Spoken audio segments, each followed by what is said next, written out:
सरस्वती जी का कहना था कि विद्या के बिना धन नहीं कमाया जा सकता है, पर लक्ष्मी जी का कहना था कि धनी व्यक्ति किसी विद्वान को भी नौकरी पर रख सकता है। ये सोचकर सरस्वती जी साध्वी का वेश धारण कर एक गांव के मंदिर में जाकर ध्यान लगाकर बैठ गईं। लक्ष्मी जी ने भी एक सेठानी का वेश धारण किया और उसी गांव में जा पहुंची। वो एक घर में जाकर दरवाजा खटखटाने लगी।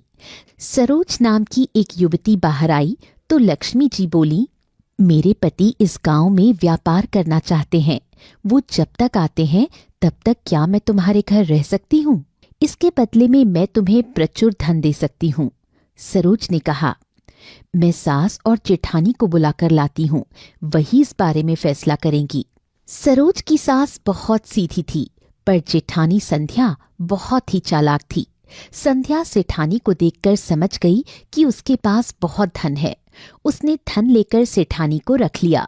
सास और छोटी बहू सरोज ने बहुत मना किया कि अतिथि से धन लेना ठीक नहीं है, वो तो देवता समान होते हैं, पर संध्या नहीं मानी।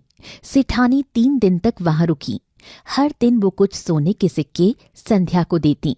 संध्या उसे प्रसन्नता से ले लेती। सास और छोटी बहू सेठानी की बहुत आवभगत करती। सेठानी ने सरोज से पूछा, तुम सिक्के क्यों नहीं लेती?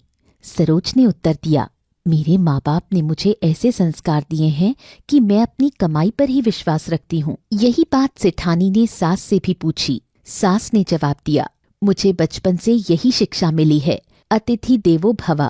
आपकी सेवा करके ऐसा प्रतीत होता है कि मैं ईश्वर की सेवा कर रही हूँ। सेवा के बदले धन लेना पाप है और मैं ये पाप नहीं करना चाहती। 3 दिन के बाद लक्ष्मी जी वहां से चली गईं। अगले ही दिन साध्वी के रूप में सरस्वती जी उसी घर में आईं। उन्होंने भी 3 दिन रुकने की इच्छा व्यक्त की। उसके बदले में उन्होंने जाते समय कुछ लाभदायक ज्ञान की बातें बताने का वचन दिया। संध्या ने उन्हें घर में रखने से मना कर दिया, पर सास और छोटी बहू ने उन्हें रख लिया और मन लगाकर उनकी सेवा में जुट गईं। संध्या ने एक बार भी कमरे से निकलकर उनसे बात नहीं की। 3 दिन पूरे होने पर साध्वी जी वहां से जाने लगी। जाते समय उन्होंने तीनों को बुलाया और कहा, मैं तुम लोगों की सेवा से प्रसन्न हूँ। फिर उन्होंने सास और छोटी बहू के कान में ज्ञान की बात बता दी। जब वो बड़ी बहू के पास गईं तो उसने कहा, मुझे ज्ञान की बातें नहीं सुननी, मेरे लिए तो धन ही सब कुछ है। साध्वी जी बिना कुछ कहे चली गईं, लेकिन थोड़ी ही देर में सेठानी को साथ लेकर वहां वापस लौटी।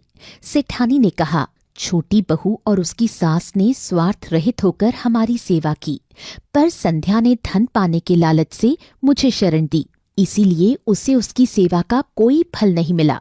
साध्वी तुम तीनों को ज्ञान देना चाहती थी, पर संध्या ने उसे भी लेने से मना कर दिया। फिर दोनों देवियां अपने असली रूप में प्रकट हो गईं। सरस्वती जी ने कहा, लक्ष्मी जी ने तीनों की अलमारी को धन से भर दिया था। यही बात मैंने सास और छोटी बहू के कान में कही थी, पर संध्या ने अहंकार में आकर सुनने से मना कर दिया, इसलिए उसकी अलमारी का धन घास फूस में बदल गया है। लक्ष्मी जी बोली, हम लोग तो तुम्हारी परीक्षा ले रहे थे। इससे ये सच सामने आया कि मनुष्य के लिए धन और ज्ञान दोनों ही जरूरी हैं। यदि बड़ी बहू ने धन का लालच ना किया होता और ज्ञान भी प्राप्त कर लेती तो उसे भी धन मिल जाता। संध्या दोनों के पैरों में गिरकर पश्चाताप करने लगी। सास और छोटी बहू भी बोली, हमें दोनों देवियों के एक साथ ही दर्शन हो गए, यही बहुत बड़ा धन है।